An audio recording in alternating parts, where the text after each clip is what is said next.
Salam. It's incredible to be here in Libya and so inspiring to see the people of this country and those in the regions around to be able to overcome authoritarian regimes and to now have an opportunity to create free and prosperous societies. Throughout history, some governments have managed change when confronted, and others who have continued to deny the basic dignity of their own people have been faced with the decision and have been forced to change because the people have turned against them, like we saw throughout this past year. And what's interesting about these situations is the unpredictability of them.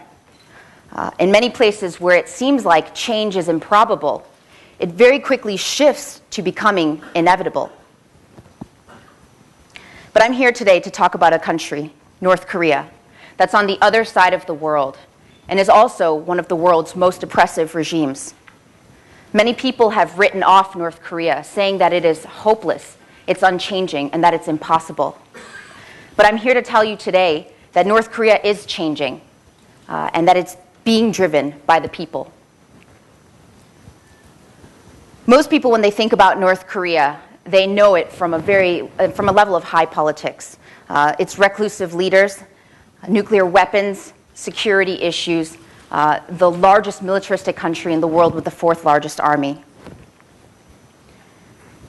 Korea is where you have China, Japan, the US, South and North Korea, and Russia all come head to head. You have 3 permanent members of the Security Council, you have 4 countries with nuclear weapons, and you have 5 of the largest economies in the world. And each of these countries have strong interests and competing priorities. This is the one place where the Cold War never ended. So there is no trust. Rather, there is a effective mutual deterrence that exists that's resulted in an ongoing stalemate. So at the level of high politics, North Korea is not changing. But if we look on the ground at the lives of the North Korean people, what we see is that change is happening. Now, don't get me wrong, North Korea is still incredibly closed off and incredibly impoverished. But the amount of change that we've seen happen over the last 10 years has been incredible and is something that if we continue to encourage and if we continue to see this type of change happen, radical change in North Korea will eventually become inevitable. It's really the North Korean people who have suffered the most out of this entire situation. But it will be the North Korean people who will ultimately drive the greatest change for their own country. That being said, right now, radical change in North Korea may be impossible. For 6 decades, the North Korean government, the North Korean regime has created this ruthlessly efficient system of political repression, denying even the most basic human rights to their own people. There are severe restrictions on basic freedoms like movement, speech, expression, religion. North Korean government makes every effort to restrict information that comes in, goes out, moves around the country. This is one place, as many here in this room are probably familiar, where the state has a complete monopoly on all information inside the country. Everything is state-run media, television, newspaper, radio. Essentially, the government tells the people what they can believe, what to know, and what not to know. So here you have a place where there is no connection to the outside world. There is no internet in North Korea, with the exception of a few elite who have access to it. There's no Facebook or Twitter or YouTube to connect to the outside world, but instead there is an intranet. It's with content that's been approved by the government that people can access. Even cell phones, which were only reintroduced 3 years ago in 2009, with 1 million subscribers out of 24 million people in that country. And it's restricted to a domestic network, even regional, inside the country. And so there's a system that's been created that makes it extremely difficult for the North Korean people to have contact outside of the country. And so this has been done in a very systematic way to ensure that ideas from outside, information about the outside world, doesn't come into the country. And so if people are not happy with the country, you might ask why they don't just leave. Well, that's because its movement is restricted in the country, and it's illegal to leave the country. So even if a North Korean wanted to leave, they would do so at their own risk. And many have over the last decade, but they do so at the risk of being shot at the border while trying to cross illegally into China. Or they run the risk of being caught in China by the Chinese government and being forcefully repatriated back into the country where they will be punished. North Koreans that are returned may face torture, detention, execution, and imprisonment. So the government is brutally effective in maintaining this system of control, perpetuating fear and oppression. That's how they're able to control the people. They're able to control information in the country. And they're able to do this because of a network of political prison camps that exists. There are 6 prison camps and estimated to be up to 200,000 North Koreans that are in these camps today. Anyone who attempts to dissent, anyone who attempts to rise up and challenge the government will be punished and put into this system of prison camps. And the conditions inside are horrific. They've been compared to, and these camps have existed 5 times longer than the Nazi concentration camps, and twice as long as the Soviet gulags.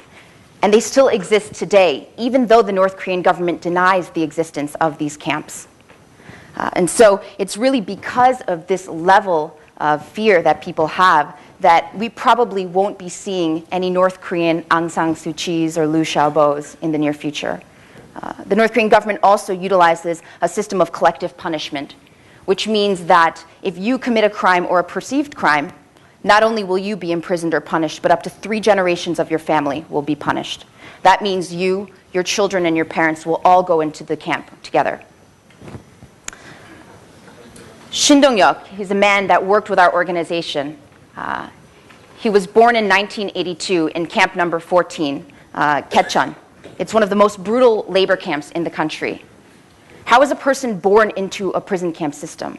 And it's because his parents were guilty of a political crime.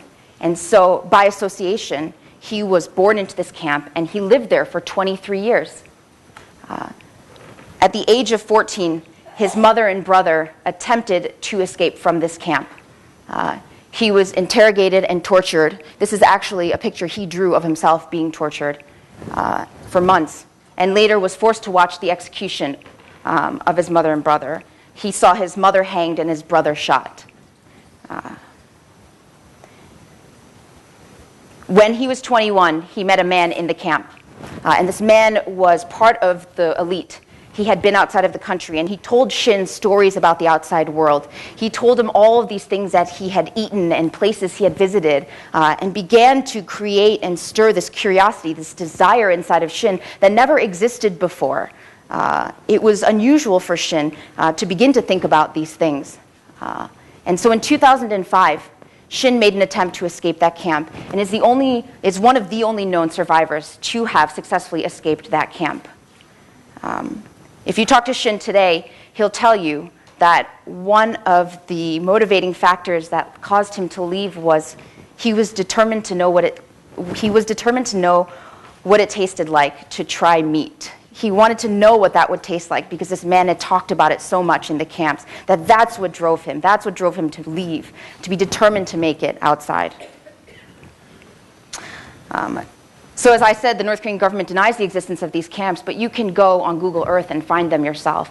And enough North Koreans have escaped that have been in these prison camp systems that they've outlined these exact camps, what exists and in what parts of the camp. So despite these factors that make change in North Korea seemingly impossible, as I had mentioned, change is happening already, and it's happening on a grassroots level. This is very important to note because, again, it's being driven by the people. The people had relied on the state to provide everything for them for so long. But what happened was, in the 90s, with the collapse of the state's socialist economy, North Korea faced a tragic famine that killed up to 1 million North Korean people. People were used to waiting for the government to give them what they needed, food, goods. And when that didn't come, you had up to 1 million North Koreans who ended up starving to death. But then you also had the introduction of something that would become so pivotal to this change that's happened over the past decade. The introduction of markets.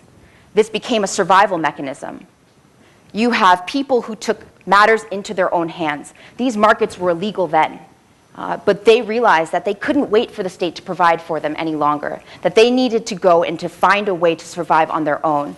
And so they went out and they began to trade, and they began to do things in the market that would ensure their own survival. There's a joke, a North Korean joke, that says that there are two types of people in North Korea. The type of people that are engaged in trade, and the type of people who are dying. It's not a funny joke, but it really illustrates the level to which people placed an emphasis and relied on these markets to survive. And so it's through these markets that we begin to see why North Korea has been changing over the last decade. Information slowly began to come in through things that were considered to be relatively new technologies for North Korea over the last decade. DVDs, USB thumb drives, things that didn't really exist before. And on these things was pretty innocuous material.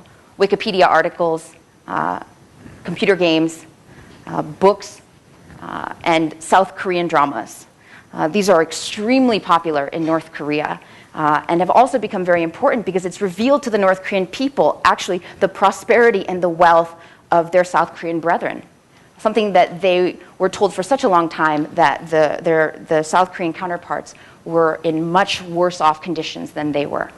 And so it began to break down this ideology. It began to break down the state propaganda and what they were being told.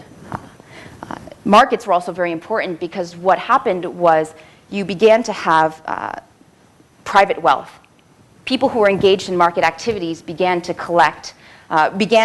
accumulate private wealth through engaging in the markets, through selling goods and buying food. And that money is so important because money means that you can buy your own food. North Korea isn't a chronic food shortage. It has been and will continue to be so. But the irony isn't that there isn't any food in North Korea. It's the problem that now there is food, but can you afford to buy it? And so people with money can afford to buy food, and people with money can also bribe officials. They can engage officials at different levels, and they can give kickbacks or they can give bribes to them to ensure that they can continue to engage in these market activities. And even officials, they have begun to rely on needing this type of money. And so what you see is certain officials will use government trucks to transport goods from markets, or certain officials will get bribes to ensure that electricity continues to flow into my house so that it doesn't stop.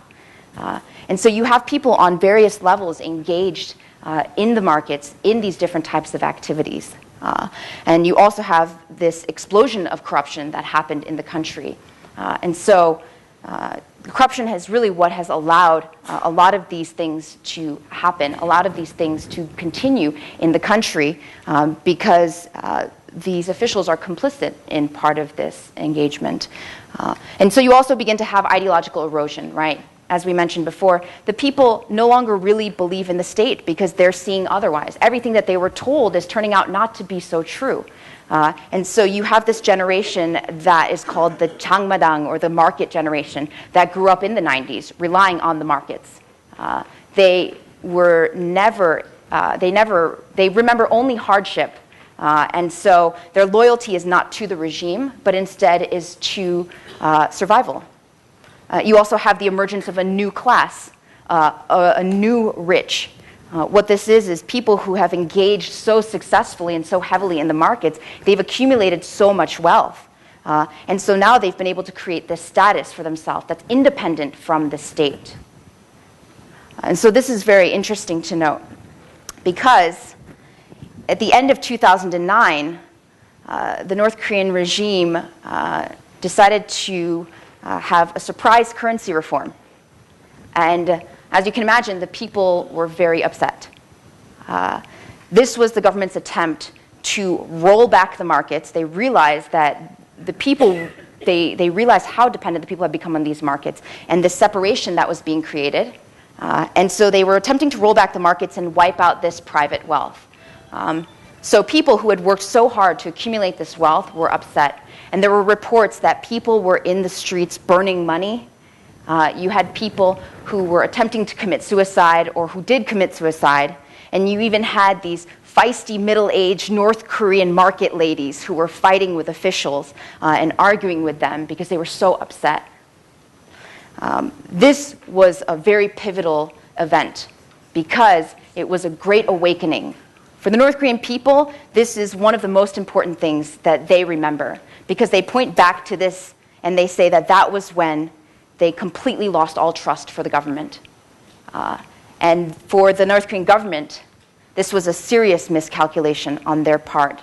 But they were also awakened to the realization of how integral the markets had become, not only to the economy, but to the North Korean people. So the result of this, the famine was also that you had tens of thousands, if not hundreds of thousands of North Koreans who did attempt to leave the country, who were able to make it successfully into China. You have estimates of up to 50,000 who may still be hiding in China today. And our organization has helped to bring these refugees safely out of China and to help them to resettle in countries like South Korea and the US. Now this is really important because North Korea is this information black hole. North Korea is notorious, right, as being this information black hole. One example of that is when Kim Jong-il died at the end of last year, it took 2 days for the outside world to learn of his death. That's how tightly controlled the North Koreans were with that information. And so the most of the information that we know today about North Korea is from North Koreans that have defected, from refugees who have come out and told us about the country. So these refugees that are leaving, it's very important because they'll continue to give information about the country to the outside world. But on top of that, they serve as a bridge back into the country. Many of our refugees stay in touch with their families inside the country. And this is possible because of brokers who use illegal Chinese cell phones throughout the country. They're able to call their families, and they're able to also send information back into their families about what's happening in the outside world. And so that information is so crucial because they're able to also send money back that's feeding these markets and telling their families about the outside world. For Shin, it was the knowledge of the outside world information about the outside world and the idea of a better or an alternate life that forced him to change his own situation. What was possible for Shin on a micro level could very well be possible on a macro level for North Korea. We have an opportunity to continue to increase the information and ideas. We have an opportunity to empower the North Korean with tools and technology so that they can continue to accelerate these changes and so that we can continue to see and help them to create these internal pressures for change. It's extremely important that we support the efforts of the North Korean people on the inside because we have an opportunity to help them to make a situation of change that is seemingly impossible become inevitable. Thank you.